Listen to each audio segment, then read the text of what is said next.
새로운 노무현 10주기 조용히 좀 해봐요.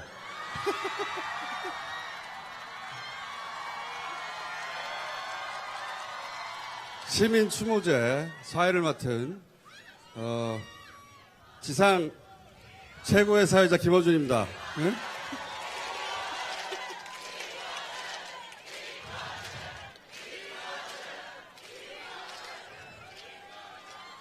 잘했어요. 예. 자, 오늘 이 방송은 알릴레오 마이너한 방송이죠. 예. 알릴레오 20회 번외편으로 또 진행이 됩니다. 자, 두 분 소개하겠습니다. 노무현재단의 이사장 유시민 이사장입니다. 안녕하세요. 반갑습니다. 예, 유시민입니다.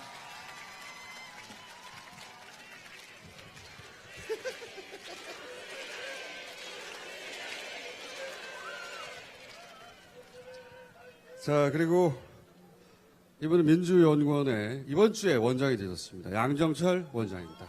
안녕하세요. 양정철입니다.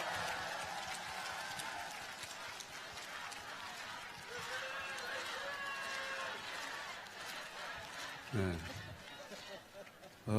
연호의 강도를 통해서 인기를 가늠할 수 있죠. 자, 제가 두 분을 잠깐 소개해드리겠습니다. 유시민, 정치를 하나 안 하나 끊임없이 질문을 받는 남자죠. 예. 왜 안 나온다는데 계속 질문을 받는지 아십니까? 인기가 좋은 걸 왜 넣어?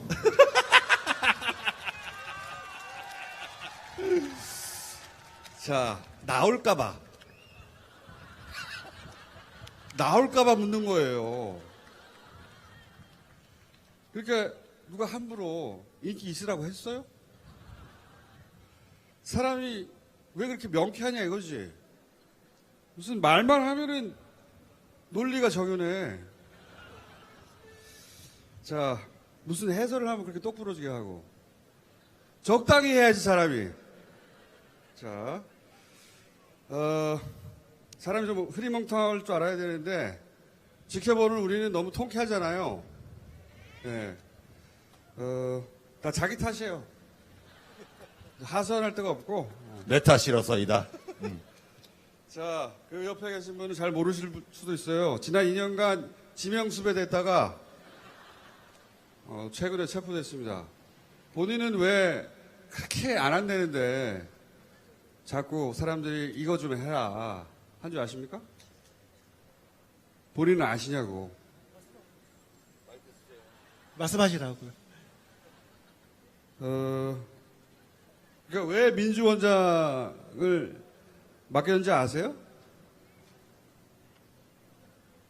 왜 유능하냐고. 사람이 왜 영입 못하는 사람이 없냐고. 선거만 하면 왜 이기냐고. 그러니까 잡혀온 거예요. 괴로우면 능력을 버려요. 그럼 우리도 당신을 버릴 테니까. 자, 어려울 때가 되면 아쉬워서 잊을 수가 없어요. 유능하니까. 예. 자, 이렇게 자기 업보야. 자, 지나치게 명쾌하고 유능한 사람 두 분을 모시고 제가 그러면 질문을 시작하겠습니다. 오늘 시간이 많이 없는데 앞에 이해찬 대표 이런 분들이 나와서 길게 얘기해가지고 자, 빨리빨리 진행하겠습니다. 자, 유시민 이사장에게 먼저 질문 드리겠습니다. 대선 언제 출마합니까?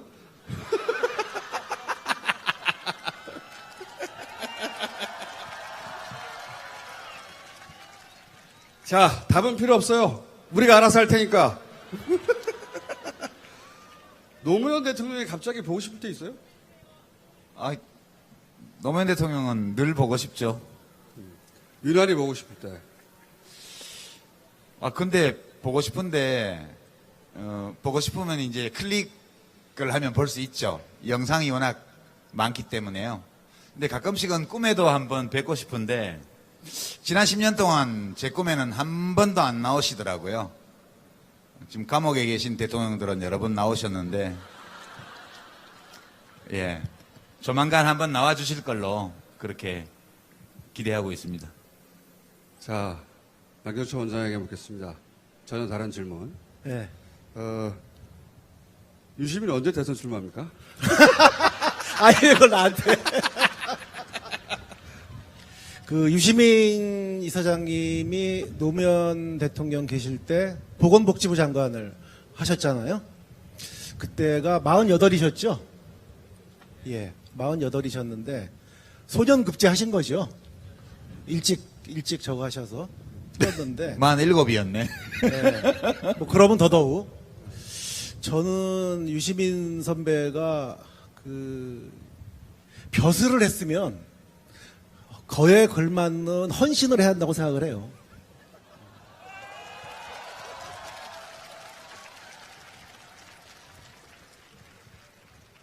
둘이 짰어요? 네. 아니, 이제 문재인 대통령, 청와대에 계실 때도 그랬고, 그 이후, 이사장으로 계실 때도 정치를 절대 안 한다고 그랬잖아요. 문재인 대통령도. 한 10년 됐죠, 그죠? 안 하신다고 하신 게. 10년 넘게 버티셨죠. 그렇죠. 예. 그때 그 문재인 대통령 야인 시절의 저항의 강도, 안 하겠다고 하는 그 강도와 유시민 이사장이 안 하겠다고 하는 저항의 강도가 어때요? 비교가 안 되죠. 지금 저는 무슨 그 진짜 데자뷰 같은데 문재인 대통령님이 정치를 한사코 안 하시겠다고 거리를 뒀을 때 대통령님 곁에서 여러 가지 하여튼 뭐 좋은 기술, 안 좋은 기술을 써가며 등을 저는 저대로 떠밀고 밖에서 계속 다음 대통령 문재인이 나갈 거라고 떠들어댄 게 김어준 총수거든요. 그래서 그때 짠 적은 없어요, 둘이. 네. 짠 적은 근데 없죠. 예. 한 번씩 만나서 뭐 이제 여러 가지 의논을 좀 했는데 오늘 뭐 리허설까지는 필요 없고 저희들이 좀 미리 셋이 얘기를 했는데 유시민 이사장님께는 각오하라고 오늘 얘기하고 저희가 둘이 나왔습니다. 뭐, 그거는 그대들의 생각이고, 예. 자, 답변은 듣고 싶지 않아요. 예, 빨리빨리 넘어갑시다. 사실 이 민주진영에 훌륭한 분들이 많습니다. 이낙연 총리, 박원순 시장, 예, 이재명 지사, 김경수 지사, 많은 분들이 있습니다. 박원순 시장 예, 박원순 시장 했어요? 했습니다. 추미애 대표님도 계시고. 추미애 대표님도 그거 계시고. 열거하면 안 돼요. 네. 누구든 빠뜨리면 큰일 나기 때문에 그냥 많은 훌륭한 김부겸 의원. 그래. 이재명 지사도 있고 큰일 예? 날 뻔했네. 김영춘 장관님도 네. 계시고 그렇지. 그래서 끝이 없다고 그러니까 거명하지 말라고요. 이렇게 훌륭한 분들이 많기 때문에 제가 질문 드리겠습니다. 본인이 낫습니까? 조국이 낫습니까?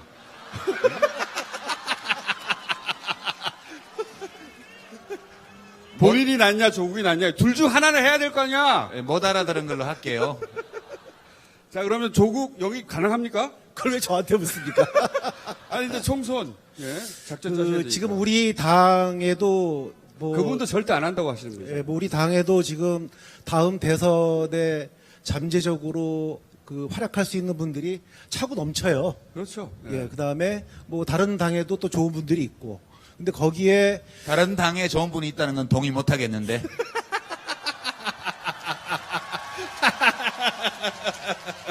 아니 심상정 대표님하고 사이 안 좋으신가요?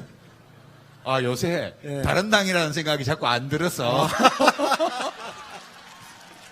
근데 하여튼 지금 거론된 분들 플러스 유시민 조국 두 분 정도가 뭐 조금 그게 같이 가세를 해서 열심히 경쟁하면 뭐 국민들 보기에 얼마나 다음 대선이 안심이 되겠습니까? 그러니까 뭐 그리고 사람이 저 세상 일이 자기 뜻대로 안 됩니다. 근데 하고 싶은 거는 뜻대로 안 되는데 안 하는 건 뜻대로 돼요. 그거 모르죠. 자, 마이크 네. 꺼주세요. 자, 그러면 또 전혀 다른 질문을 좀 드려보겠습니다. 본인은 왜 2년간 도망 다닌 거예요? 그게 뭐 우리 문재인 대통령께 도움이 되는 길이라고 생각을 했고요. 왜? 뭐 아니 문재인 대통령께서 정치를 하는 동안 지금이야 이제 많이 희석이 됐지만은 워낙 오랫동안 뭐 친노, 비노, 뭐 친문, 반문, 그다음에 뭐 패권주의 이런 프레임에 시달렸기 때문에 뭐 그런 프레임을 깨기 위해서도 어떤 좀 그 상징적인 누군가의 결심이 필요했다고 저는 본인이 판단을 상징이라고 했고요. 생각한 거예요, 본인이. 아니, 그거는 저뿐만이 아니고 참여정부 출신으로 그 문재인 대통령을 열심히 도왔던 꽤 많은 분들이 저만 부각이 돼서 그렇지 기꺼이 대선 끝나자마자 뭐 어디 한 자리 안 하고 다시 생업으로 복귀한 분들이 굉장히 많습니다. 근데 이번에 2년 만에 왜 돌아오신 겁니까? 심심했어요? 아니 그거 아니고 이제 뭐 그 우리 대통령이나 우리 당으로서나 우리 야권으로 봐서 돌아오는 총선이 굉장히 중요한데 네. 예. 이분이 대선 이기는 날 그날 관뒀기 때문에 기억이 지금 아직도 야권인 줄 알아요, 자기가. 아니 그래서 뭐라도 좀 보탬이 돼야 될 상황인 것 같아서 예, 좀 뭐 불쏘시개로 역할을 하려고 합니다. 소식에. 자. 원래 이제 영입의 마술사예요. 영입을 못하는 사람이 없습니다. 이분이. 이번 총선에서 누구 영입할 예정이에요? 아니요, 그건 아니고요. 조국 영입됩니까? 조국? 지난번 총선 때도 이제 우리 당이 좋은 분들을 많이 영입을 했는데 그때도 사실상 뭐 문재인 대통령님과 당 지도부의 여러분들이 같이 팀워크로 했습니다. 그리고 이번에도 뭐 실질적으로 중요한 작업들은 이해찬 대표님이 직접 아마 뭐 저는 진두지휘 하실 걸로 보고 또 당 안에 인재영입 관련돼서 역할을 할 수 있는 분들이 굉장히 많이 계시기 때문에 전 그분들 뒷받침하는 역할이죠. 그리고 본인은 노무현 대통령이 언제 제일 보고 싶습니까? 뭐 늘 뵙고 싶은데 이런저런 힘든 상황이 되면 늘 그때가 그리워요. 왜냐하면 그 정치하면서 워낙 그 어려운 시련과 난관을 많이 이겨내면서 그 승리의 그 역사를 새로 써오신 분인데 뭐 지금도 이제 힘든 상황이 되면 노 대통령님은 어떻게 했을까 하면서 반추를 하면서 그때가 제일 그립죠. 그럼 뭐 이사장님도 마찬가지 아니신가요? 아니, 나는 항상 그립다니까요. 어려운 일이 있을 때만 그리운 게 아니고요. 예. 그 왜 자꾸 돌아가신 대통령한테 기대려고 그래? 아니요. 어려울 때 생각나고 이런 거는 기대고 싶은 거 아니에요. 저는 즐거운 일이 있을 때 오히려 생각이 많이 나더라고요. 예컨대 뭐 재작년 5월 9일 이럴 때. 예. 되게 즐거운 날이었잖아요. 뭐 하여튼 그런 의지가 저는 좋은 자세라고 생각을 하고요. 그렇게 하여튼 좀 능동적이고 적극적인 자세로 앞길을 헤쳐가세요.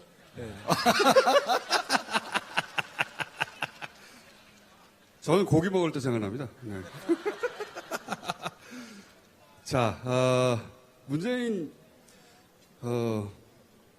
벌써 2년이 됐습니다. 문재인 대통령 취임하신 지.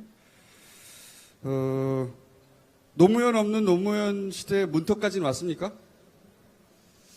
노무현 없는 노무현 시대. 노무현 대통령이 안 계신 거는 맞는데 아직 노무현의 시대가 온 건 아니다. 저는 그렇게 문턱 생각하고요. 정도 왔어요? 이제 문재인 대통령 집권 5년 기간이 노무현의 시대로 더 가까이 가는 그런 기간이 될 거라고 보고요. 뭐 또 그 뒤에 5년 더 그렇게 가야겠죠. 그럼 총 몇 년 생각하시는 거예요? 총 몇 년 생각하시는 거예요? 그 중에 본인은 몇 년 할 거예요? 그거는 예, 장장익선이라고 할까요? 장장익선. 장장이 있어. 예.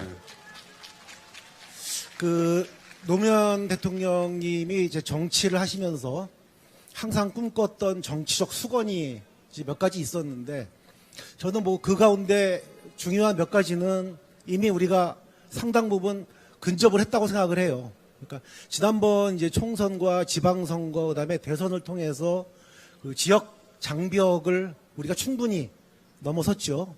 그다음에 뭐 돈 안 드는 선거, 깨끗한 정치도 이만하면 많이 확산이 됐는데 이제 마지막 저는 남아 있는 것이 이번 의회 권력의 확실한 교체라고 생각을 합니다. 그래서 저는 이 노무현 대통령이 꿈꿨던 새로운 정치, 그 다음에 한 단계 수준 높은 정치, 그 핵심은 통합의 정치라고 생각을 하고요. 그 통합을 이루기 위해서도 저는 그 미래로 가는 정당, 그 다음에 유능한 정당, 그 다음에 좀 짧게 얘기해 주세요. 예, 통합과 연대와 협력을 기본 가치로 생각하는 정당이 이번에 선택을 받을 거라고 생각을 합니다. 그것이 노무현 이루는 네. 마지막 과제라고 생각을 합니다. 이번 총선이. 노무현 대통령 시절에 언론하고 엄청 싸웠잖아요, 사실. 예, 엄청 싸웠습니다. 10년이 넘게 지났는데 그때와 언론 환경을 비교하면 어떻습니까? 본인의 아유. 주 업무였잖아요. 예. 유시민 이사장님이 그때 이제 뭐 조롱 비슷하게 듣기를 정치적 경호실장, 예. 뭐 저보고 이제 언론 경호실장 얘기를 했는데 그때하고 비교를 해보면 뭐 엄청 좋아진 거 아닙니까? 좋아진 거예요? 뭐가요? 예? 뭐가 좋아졌다고? 아니 우리 언론 입장에서는 아. 입장에서는 뭐 지난 10년하고 비교를 해보면 말할 수도 없고 그래서 저는 뭐 더 이상 우리나라의 언론 자유를 논할 이제 단계가 끝났다고 아니 그 생각하고요. 얘기가 아니잖아요. 그 얘기가 지금. 아니잖아요. 이분이 시차 적응이 안 되고 있어요, 지금. 아이. 한 2년 쉬다 보니까. 이 얘기를 좀 무슨 얘기를 좀 그 얘기가 아니고 지금 김호준 총수가 물어본 거는 예. 언론사들이 좀 변했나 이런 얘기예요. 그렇죠. 그죠? 예. 제가 답을 드리면 언론 환경이 어떠냐, 지금. 변한 건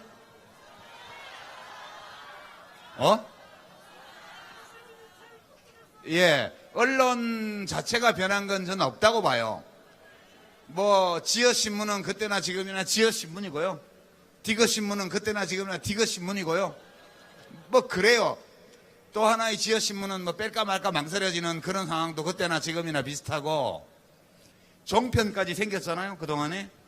그러니까 언론은 저는 언론사, 기자분들 이런 분들은 바뀐 게 없다고 봐요. 근데 뭐가 달라졌냐 하면 첫 번째는 미디어의 기술적인 측면이 달라졌어요. 그전에 없던 시민들 스스로가 정보를 생산하고 유통하고 나눌 수 있는 미디어가 많이 생겼잖아요, 새로. 두 번째는 시민들이 달라졌어요. 시민들이 예전에는 기사가 나오면 그런가 보다 이렇게 생각하고 말았지만 지금은 댓글을 달잖아요. 그 댓글이 기사보다 훨씬 더 잘 쓴 글인 경우가 되게 많아요. 그죠? 오늘 광주 5.18 행사장에서 있었던 일에 대한 기사 이런 것도 보면 우리 제1야당의 황교안 대표님이 가셨잖아요. 그 문재인 대통령이 잘 오셨습니다. 고맙습니다. 이렇게 인사가 오갔죠? 그 아무 뉴스도 아니에요. 그죠? 근데 댓글을 보니까 대인배시다. 대인배시다. 역시 문재인 대통령은. 그런 댓글이 올라오잖아요. 그게 굉장히 큰 차이가 있다고 생각하고요. 이제 시민들이 중요하지 않은 사실을 중요한 사실처럼 심지어는 사실이 아닌 것을 사실처럼 또 사실인 경우에도 의미를 완전히 왜곡해서 전달하는 기사에 대해서 면역력이 굉장히 생겼고요. 그 다음에 댓글과 SNS를 통해서 그것을 제압할 수 있는 힘을 시민들이 가지고 있다. 이게 노무현 대통령 때와 문재인 대통령이 처한 가장 큰 환경의 차이 아닐까. 저는 그렇게 아니, 생각하죠. 이렇게 거침없고 네. 이렇게 딱 이걸 부러진- 물어본 거라고, 이거를. 그러니까 이렇게 거침없고 딱 부러진 분이 왜 자기 앞길을 이렇게 명확하게 저 결정을 못하는지 저는 이해가 안 원래 됩니다. 자기 머리를 못 깎아요. 예. 그 남이 깎아달라는 거예요. 그러니까 우리가 알아서 할 테니까 답을 하지 말라니까, 질문에 대해서. 자, 언론 환경, 예? 저 경찰 저분 좀 처리 좀 해주세요. 지나친 유시민 팬인 것 같은데. 요런 답변을 기대한 겁니다. 아니, 뭐 저는 오늘 뭐 유시민 이사장을 최대한 이렇게 띄워드리는 게 제 일이라서 돋보였으면 됐습니다. 아, 영입을 그렇게 합니까? 언론 환경이 바뀌긴 바뀌었다. 언론이 바뀐 게 아니라, 그럼 독자 환경이 바뀐 거네요, 말하자면. 그럼요. 그렇죠. 시민들이 달라졌죠. 시민들 달라졌다. 이건 어떻습니까? 소득 주도 성장. 2년간 언론들이 엄청나게 공격했어요, 사실은. 예. 경제 폭망 프레임. 여기 대해서는 할 말 많죠. 본인 전공 분야 아닙니까? 전문 분야는 아니고 저는 경제학도거든요. 경제학자는 아니고요. 근데 제가 배운 경제학의 수준이 되게 엉터리 주장을 할 때 그게 엉터리라는 것을 알아볼 수 있는 정도예요. 그러니까 지금 소득주도 성장을 비난하는 말 나온 김에 무슨 징비록이라고 어느 당이라고는 말 안 할게요. 툭하면 그 당에서 논평내가지고 저를 욕하더라고요. 그래서 어느 당이라고 말 안 하고요. 징비록이라고 써가지고 저기 청와대에 갖다 줬죠. 그게 지금 보도가 나오고 있지만 극우 유튜브에서 사이트에서 그 극우적인 인사들이 나와서 이야기한 내용을 그냥 뺏긴 거잖아요. 근데 뺏기더라도 오탈자는 내지 말아야지. 그죠? 억제하면 어의 이잖아. 근데 아의 이로 쓴다든가 적폐를 적폐 이렇게 쓴다든가 이런 거는 요즘 한글 프로그램에 넣어서 돌리면 빨간 줄자 꺼지잖아요. 그거 교정하는 정도의 성의는 가지고 징비록을 써야지. 징비록 저자가 저희 13대 할아버지잖아요. 저 그 뉴스 보고 엄청 기분 나빴어요. 그런 짓들 좀 그만하고요. 소득주도 성장이라는 이 경제정책은 이것이 자유한국당이 집권하고 있던 10년 동안의 경제정책과 다른 가장 중요한 면이거든요. 그러니까 제가 길게 설명은 안 드리고요. 왜 수출도 잘 되고 투자율도 30%씩 되는데 성장률이 낮고 사람들이 살기 힘드냐? 그 이유가 우리 삼성그룹의 이재용 부회장이 핸드폰을 몇 대 쓸까요? 많이 써봐야 너댓 대 쓰겠죠. 돈 많이 번다고 100만 대 핸드폰을 살 수 있는 게 아니잖아요. 자동차가 핸드폰을 못 사고요. 핸드폰은 자동차를 못 사요. 사람들이 사는 거잖아요. 결국은 맨날 경제성장률이 낮아진 것이 국내 소비 부진이라는 진단이 20년째 계속돼 왔어요. 수출 잘 되고 기업 투자 30%씩 물론 건설 투자 위주지만 그렇게 되는데 살기가 어렵잖아요. 어려운 이유는 내수 부진인데 왜 국내 수요가 부족하냐? 사람들이 쓸 돈이 없다. 누가? 중산층과 서민들이. 그래서 시장에서 강자들이 돈을 너무 많이 가져가는 이걸 좀 완화시켜보자는 게 이게 공정경쟁이고요. 김상조 위원장이 열심히 하고 있죠? 예, 공정위에서. 그 시장 자체에서 그 격차를 좀 줄여보고 그걸로도 부족하니까 돈 많이 번 분들은 세금 조금 더 내고 그리고 중산층과 서민들에게 현금 서비스나 혹은 현물 서비스를 제공해서 그 전에 자기 돈으로 쓰던 것을 이제 국가에서 해주니까 가처분 소득이 늘어날 거 아니에요. 그렇게 해서 내수 진작을 해보자는 취지거든요. 제가 이해하는 바로는. 이걸 뭘 사회주의 정책이라고 이런 것, 이건 이제 신케인즈주의예요. 신케인즈주의. 케인즈주의 정책인데 이거를 경제학 개론 시험에서 사회주의 정책, 좌파 정책 이렇게 쓰면 F야, F. F예요. 그러니까 지금 자유한국 아니고 어느 당과 다른 어느 당의 경제학 실력은 정확히 경제학 개론의 시험에서 F에 해당하는 성적이다. 예. 저는 이 정책을 좀 더 확실하게 밀고 나가야 된다고 생각하고요. 저 추경 6조 7천억은 너무 적어요. 미니멈 GDP 1% 17조 원은 해야 돼요. 작년에 세수수계 잘못해가지고 세계 잉여금이 20조 원 넘게 나왔잖아요. 한쪽으로 복지 확대하고 그 경기 살리기 정책을 하면서 다른 한쪽으로 결과적 긴축 재정을 하면 손발이 안 맞는 거죠.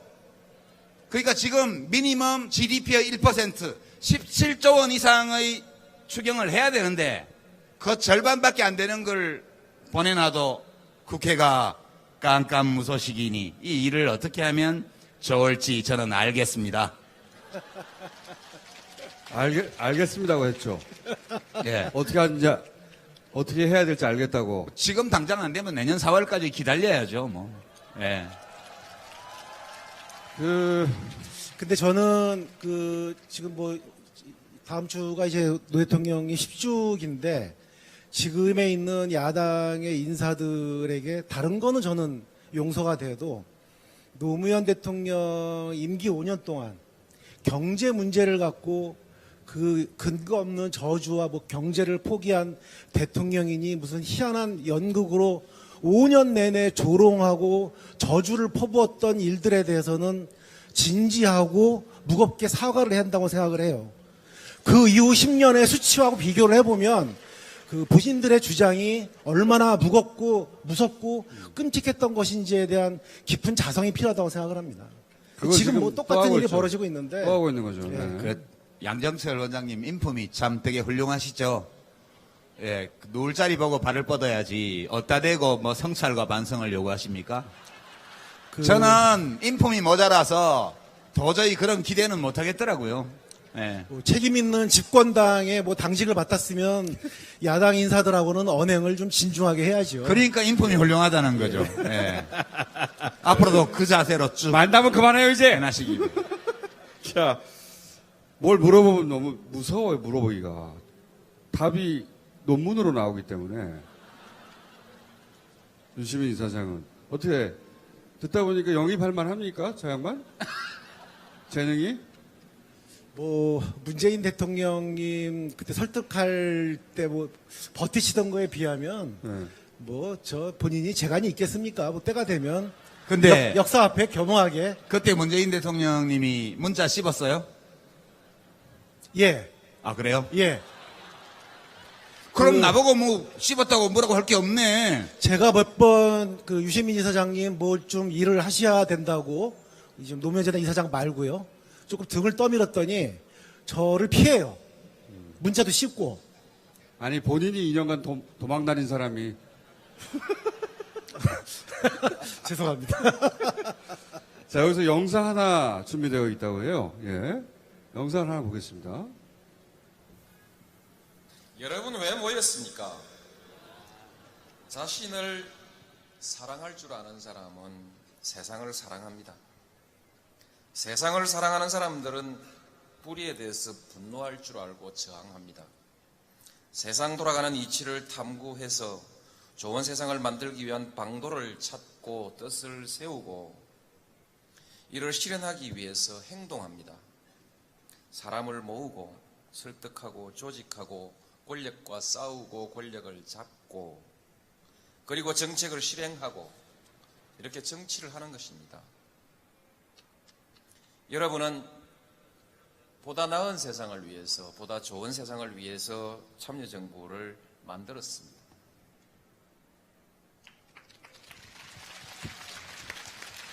저도 개인적으로 굉장히 좋아하는 문장인데 이 짧은 다 단문입니다. 문장이. 짧은 단문 몇 개로 본인의 삶 철학 전체를 다 담았어요. 보시면 자기를 사랑하면 세상을 사랑하고 세상을 사랑하면 분노할 줄 알게 되고 분노하게 되면 좋은 세상을 위해서 이치를 탐구하고 방도를 찾고 뜻을 세우고 사람을 모으고 설득하고 조직을 하고 권력과 싸우고 그리고 마침내 권력을 잡고 그리고 여기가 무서운 거예요. 그리고 정책을 실현한다. 이분이 이렇게 산 겁니다. 예. 담백한 노무현이 살아간 방식이고 대단한 남자입니다. 두 분은 언제 반했어요? 서로에게 말고. 아, 예, 저 사실 이거 여러 차례 얘기했는데, 이해찬 대표님 저기 계셔서 말씀드리기가 좀 민망하네. 예. 저기 88년도에. 아, 두 분이 첫 만남은 멱살잡이로 만났다고. 아, 예, 멱살. 제가 그거 진술서에 썼다가 혼나고 있습니다. 누가 누구의 멱살을 잡은 겁니까? 아니, 선배가 후배의 멱살을 잡지, 후배가 어찌 선배의 그렇죠. 멱살을. 이해찬 대표가 멱살을 잡힐 사람은 아니죠. 예. 일단 표정이. 예. 그 이 얘기가 계셔서 말씀드리기가 좀 민망한데, 1988년도에 국회 노동상임위원회에 계실 때 제가 보좌관이었잖아요. 그때가 이제 뭐 이광재, 이호철 이런 분들이 노무현 의원실에 또 참모로 있었는데 저희끼리 그 얘기 했어요. 야, 여기서 보니까 노무현 의원님 대통령 하셔야 되겠다. 그리고 이해찬 의원님은 제가 모신 분이지만 국무총리 하시면 엄청 잘하실 것 같아. 그때 그렇게 얘기했거든요. 그때가 제가 노무현 대통령님을 가까이에서 처음 뵀던 게 국회 노동위원회 질의할 때 그때 뵀는데 정말 충격이었어요. 저는 이해찬 의원님이 정치인 중에 제일 훌륭한 분인 줄 알았거든요. 이래서 내가 얘기 안 하려고 했는데. 근데 나중에 보니까 한 15년이 지나서 노무현 대통령, 이해찬 총리, 그리고 제가 거기 꽁다리가 보건복지부 장관 이렇게 붙어 있으리라고는 저는 상상을 못했고, 예, 88년도에 그때, 예, 아주 너무 좋았어요. 저희 국회에서 뵐 때. 양 원장님은요? 저는 2002년 이제 대통령 후보가 되시고 그때 이 후단협인가 만들어져서 대선 후보 끌어내리고 할 때 지지율은 추락하고 할 때 물론 초선 의원 때 2년은 있지만은 화가 나서 캠프에 들어갔거든요. 전 질 것 같았어요 그때.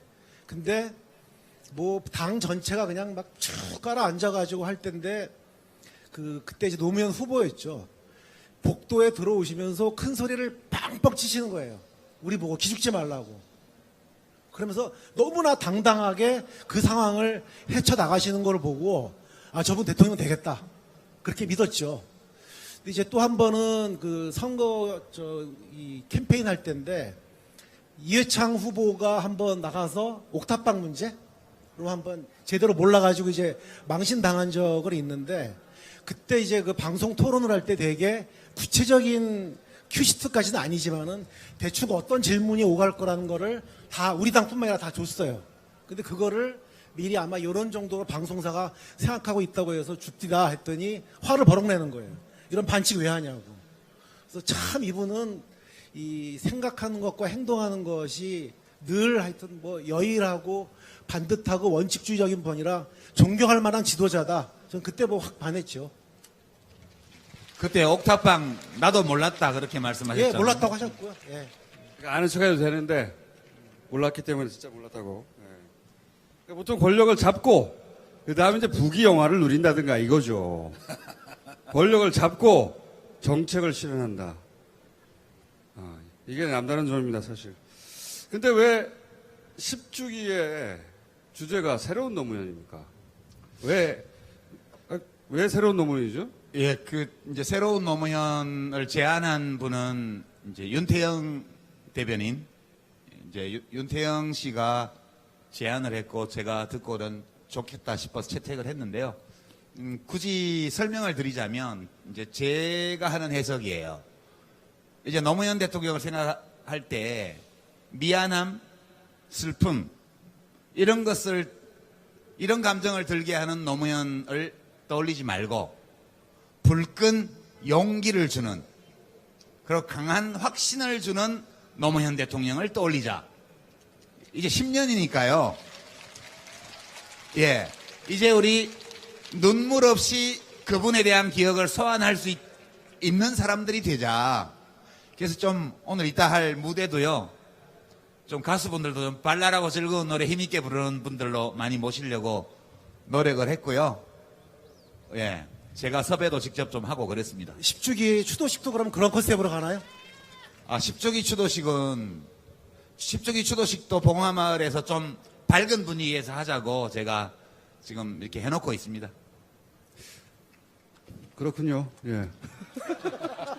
당연한 얘기를. 노무현, 문재인 두 분 대통령 모두 모셔봤는데 두 분 중에 누가 더 고집이 세요?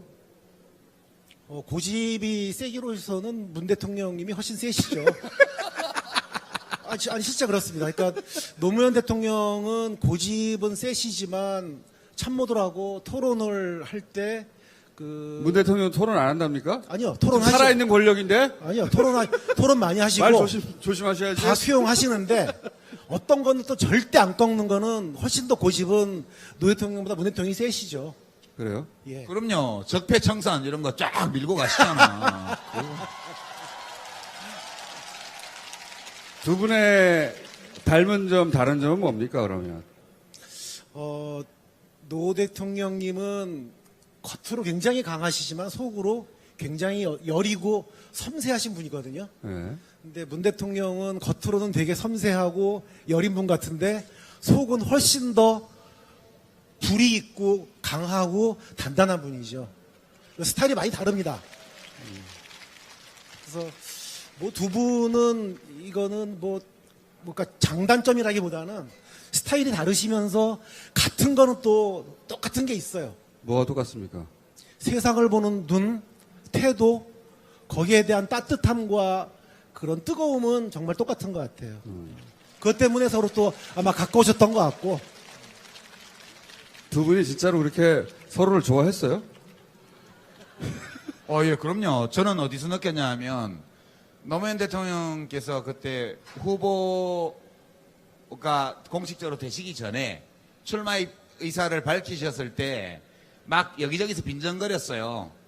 뭐 깜도 아니다 뭐 이런 얘기들을 당내에서 어떤 분들이 막 하고 또 언론에서 그분들 당에 아직도 여전히 계십니까? 아니요, 그분들은 지금 안 계시죠. 네. 아니, 그 말 나온 김에 그 지역 구도를 넘어서는 정당을 하시고 싶어서 2004년도에는 민주당을 깨고 나가서 그 시도를 했잖아요. 근데 지금 더불어민주당을 보면 참 대단하다고 느끼는 게 어떤 분들이 나가버리셨잖아요. 많은 분들이.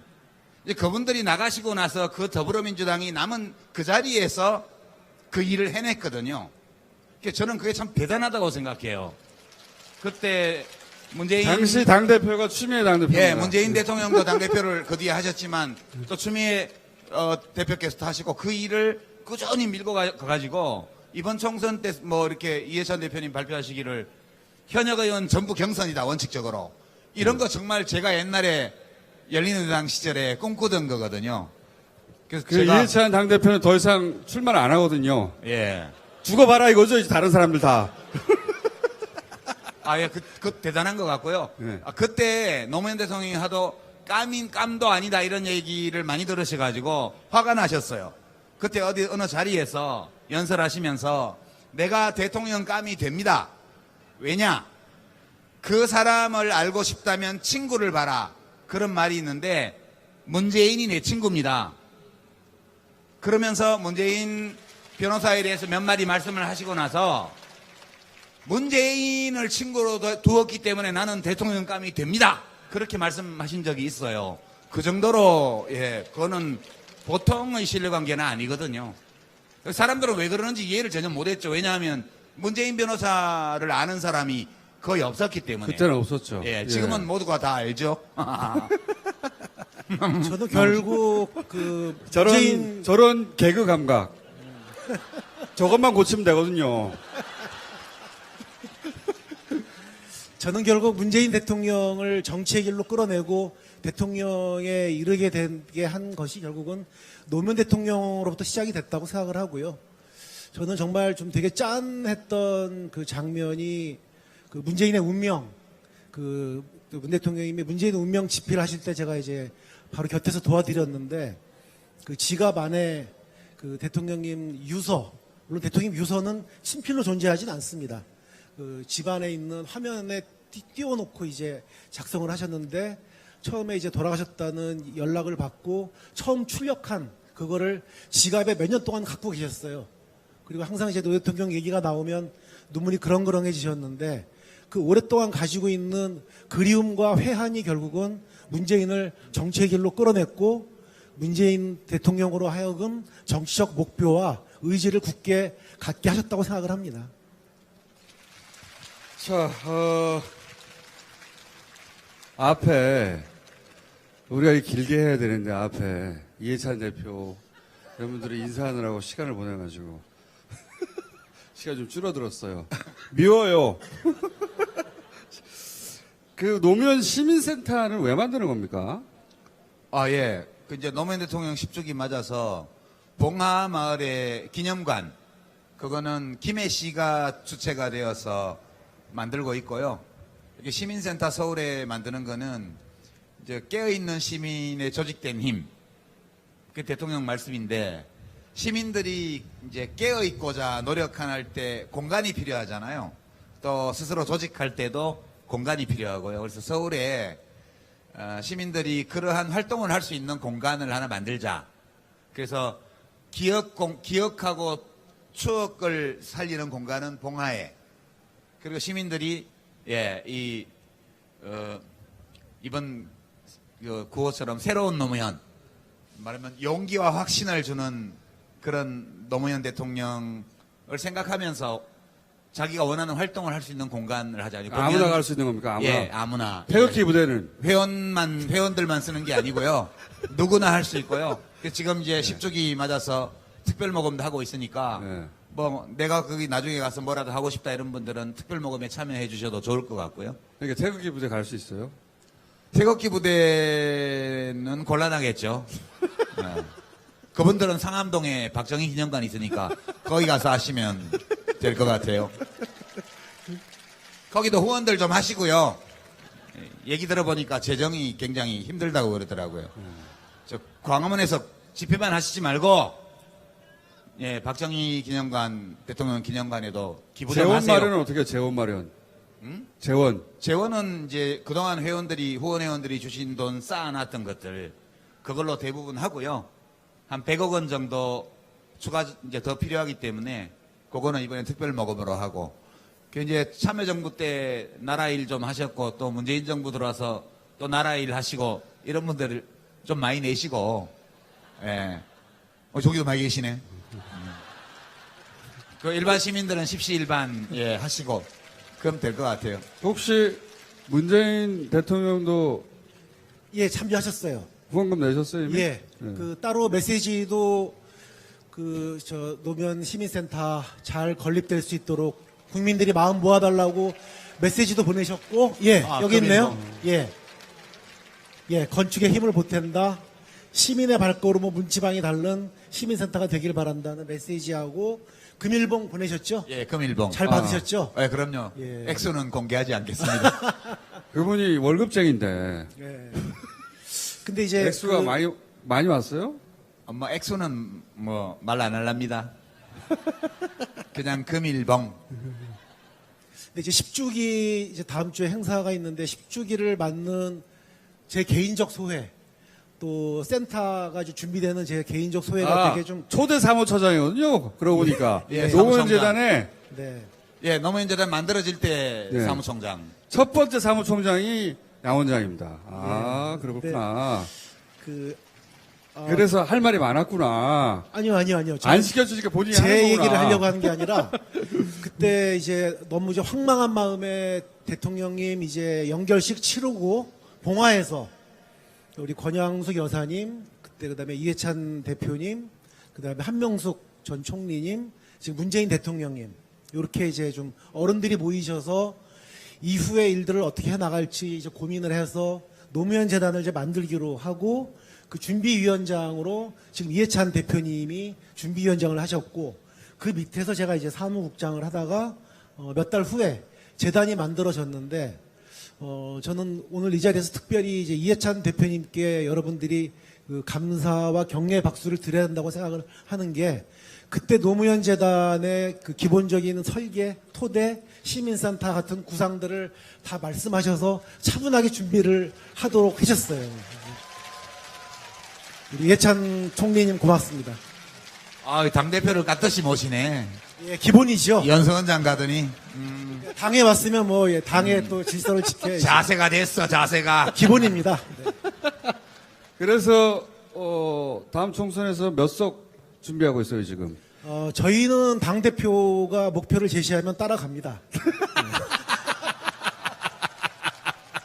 저는 늘 얘기하지만 뭐 바람은 개설하는 게 아니라 극복하는 거죠. 목표대로 가야죠. 자, 우리가 시간을 예정보다 많이 썼다면 좀 끝내라고 자 그러는데 그러면 두 분의 이제 인사말을 들어야 되는데 유시민 이사님께 먼저 여쭙겠습니다. 마지막으로 오늘 이 자리에 오신 시민들에게 꼭 전하고 싶은 출마 일자가 있습니까? 꼭 전하고 싶은 출마 일자 같은 거 있어요? 예. 아, 예, 오늘 함께 해주셔서 감사하고요. 이제, 원래 오늘 이 행사의 목적은 공연이죠, 공연. 예, 아주 짱짱한 가수분들이 많이 오셨잖아요. 이제 마음껏 즐겨주시기 바라고요. 그 다음에 23일 10주기 추모 행사, 추모식은 못 가시는 분들은 영상으로 함께 해주시면 고맙겠습니다. 특히 노무현재단 후원회원 지금 6만 명 가까이 되는데요. 그동안에 꾸준히 후원해주신 덕분에 재단이 이렇게 활동을 해왔고, 돈도 적립해왔고, 그리고 약간의 특별 모금을 하면 이제 집도 센터도 지을 수 있게 되었고요. 앞으로 언제까지 이게 지속될지 모르지만 오래오래 함께 정을 나누면서 갔으면 좋겠다, 그런 말씀을 드립니다. 그리고 뭐 저희 알릴레오 많이 시청해 주시고요. 네. 알레오는 다 좋은데 진행자가 꽝이에요. 본인은 패널로 나와야 돼. 아니 게스트를 불러놓고 자기가 더 길게 가면 어떡해. 자기가 게스트가 설명하면 답답하니까 자기가 더 잘 설명해버려. 상대 전문가보다. 지가 그렇게 하면서 저도 말은 많이 하죠. 그만들 싸우세요. 자, 그러면 그 원장님도 마지막으로 네. 전하고 싶은 유시민 영입 일자가 있습니까? 총선 승리는 결국 정권 교체 완성도는 총선 승리라고 생각을 하고요. 촛불 혁명의 완성도 총선 승리라고 생각을 하고, 노무현 정신의 구현도 총선 승리라고 생각하고요. 유시민 이사장님도 그 대의에 충실히 복무하시기 바랍니다. 예. 총선이 다가오면 알릴로의 총선 특집을 꾸준히 하도록 그렇게 하겠습니다. 네, 뭐 열심히 하십시오. 자, 유시민 이사장은 자기 머리를 못 깎아요. 예. 못 깎으니까 대신 깎아달라는 얘기고요. 예. 오늘 가장 뭐 중요한 메시지는 유시민 이사장 관련해서 내 머리는 내가 못 깎는다로 이해를 해주시면 되겠습니다. 예. 자, 자기 머리 못 깎는 분들 다 일로 오세요. 알릴레오로 나오시고. 자, 이 마지막입니다, 이제. 1분이 지났다고 지금 빨리 내려오라고. 오늘 저기까지 하겠습니다. 저는, 오늘 용병으로 와가지고, 예, 제 쇼가 아니어서 곱게 했는데, 다음에 이제 뉴스 공장에서 뵙기로 하고, 예.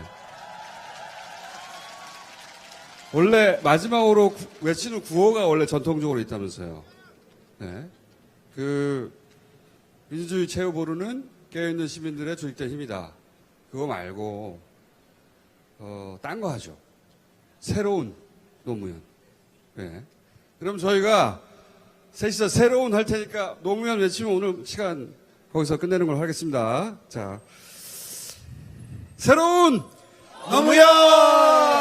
감사합니다. 감사합니다. 감사합니다. 수고하셨습니다. 네.